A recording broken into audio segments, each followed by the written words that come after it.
What's happening, everybody? It's your boy, the LowkeyLegend. Today, we are back with a brand new episode of Stoner Tips for you guys. This is going to be episode 135 of the Stoner Tips series. Today's topic is another requested one by one of you viewers out there. Today is a topic of covering street weed compared to dispensary weed. So, if you guys do enjoy, smash the thumbs up button. Let's dive right on into this video. Alright. God damn. Alright, so the first thing I want to hit on really quick is street weed. It's not bad, alright? I'm not gonna lie, at least from where I am, I really have not encountered too many situations of grabbing Reggie or mids even. A lot of people in my town serve top shelf shit. I wouldn't even necessarily call it top shelf because it's probably not top shelf. It's in the dispensary though, okay? It might be the lower end of the dispensary, but it's still up there. All right, now if you are not lucky enough to live in a part where they get medical weed or dispensary grade weed, which 9 out of 10 people out there, odds are you probably grab medical shit anyway, even if you are in an illegal state. Does not matter because these dispensaries usually will sell off their bud to a friend who lives in a different state, or I don't know the exact case, I don't know the situation behind the scenes, but somehow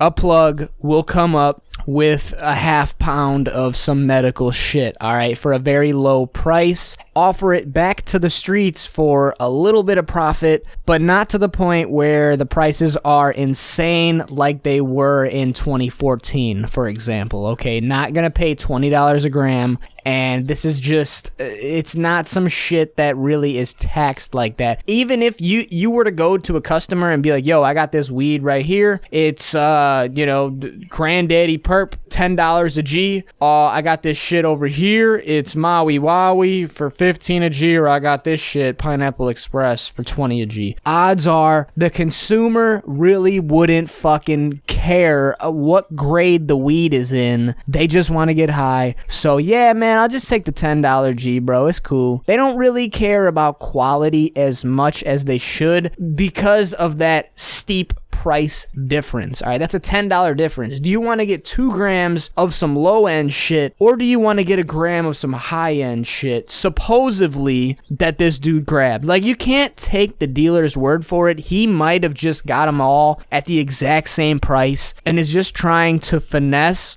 the consumer to try to offer, or to try to give them more money for a different strain of weed. Now, I don't know how, I've never done this to anybody, so I can't tell you the process of going about doing that, but it seems very simple, very laid out, very basic in the end. There's not much to go about doing that. I've been in a dispensary one time, and I think I was like 17, so I couldn't even go in, so no point of me doing that, but I had this dude go in for me and grab me some Maui Wowie. I didn't care what strain he grabbed. That's just what he grabbed. So I didn't care. I was in California on vacation and I grabbed that little sack, smoked it. I'm gonna tell you right now, bro, it feels different coming from a dispensary. I don't know if it was the purity or the quality, how it was made. I don't know what the case was, but it just seemed a lot more fresh, like a lot more I got high a lot quicker. It was weird. I rolled a fat ass blunt and I smoked half of it. I'm like, damn, bro, I can't even finish this shit, bro. What the fuck? So it was a very weird situation to be put in, but I could definitely tell you that medical dispensaries are a lot better than street weed. But in the end, I think that is only because dispensary weed is a lot more fresh. They might preserve it a different way than these household drug dealers would be doing, just keeping it in the garage, keeping it in their room even. But I'm sure that these dispensaries got to put them in a special little room that's heated or cooled at a certain temperature and keeps it fresh longer. I don't know what the fucking case is, bro, because I don't work in a dispensary, but comparing dispensary weed to street weed, I'm gonna say it's almost the same except for one key thing. You do not get the opportunity to go in and pick what you want to smoke, all right? If you got a good plug will have 2, maybe 3 strains of weed, all right? And that's max. I have never encountered a plug that had more than, like, I think the best plug I ever had, and fucking God, he was such a fucking dope dude. That was my high school days. He came through, I don't know how he got this weed either though, bro, but he was bringing in pounds, all right? Pounds of fucking weed. Had 4 or 5 different strains on him at all time, and he kept it in a big fucking Tupperware container, and it had to be like fucking multiple pounds of weed.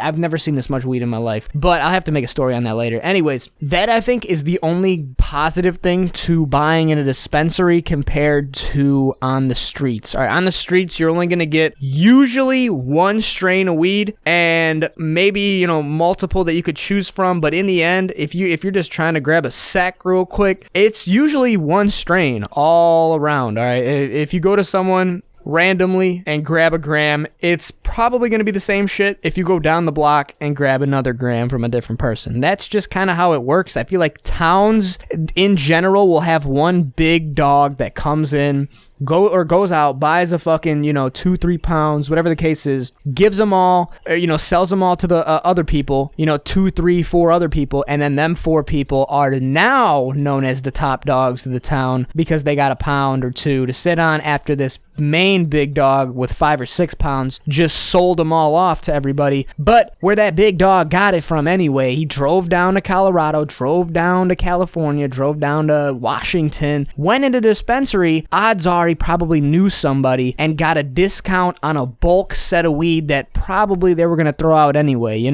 So in the end, it's not going to be up to date with the dispensary weed because I'm sure that there's a method of getting it fresh every day or preserving it a lot longer than keeping it in your car or keeping it outside or keeping it even in your room. They probably have a set temperature in a lab somewhere where at the end of the day they gotta lock the lab up, set it to a temperature, put all the weed back inside the stock room or whatever.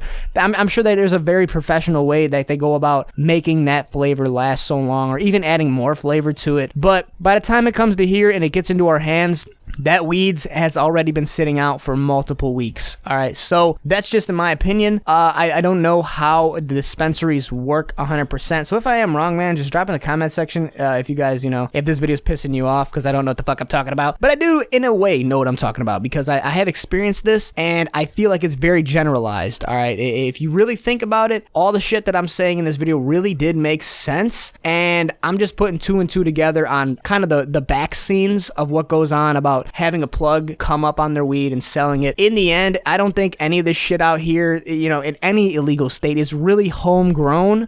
If you do run into some homegrown shit, I feel like you can tell it's gonna be looking like Mids or Reggie. Odds are, like, nobody fucking will just grow a regular top shelf strain of weed in their house, illegally. I don't think that that's how it works. I'm sure there are, a handful of people out there, but to the point of where they're serving multiple pounds consistently, I don't think that that's how it works. I think it really is as simple as driving across state lines, grabbing the weed from somebody and then plugging other people up down in your town and making, a couple $1,000s off of it that way. That's how I think it works. Let me know your guys' opinion in the comment section. Please drop any suggestions for videos you guys want me to make for the next episode of Stoner Tips. But other than that, man, this has been episode 135 of the Stoner Tips series, Street Weed Compared to Dispensary Weed. Shout out to the man who recommended me this video. Goes a long way, and I really hope I hit on some points that you guys were wondering about or confused about. In the end, moral of the story, I think it's ultimately the same in a way, but obviously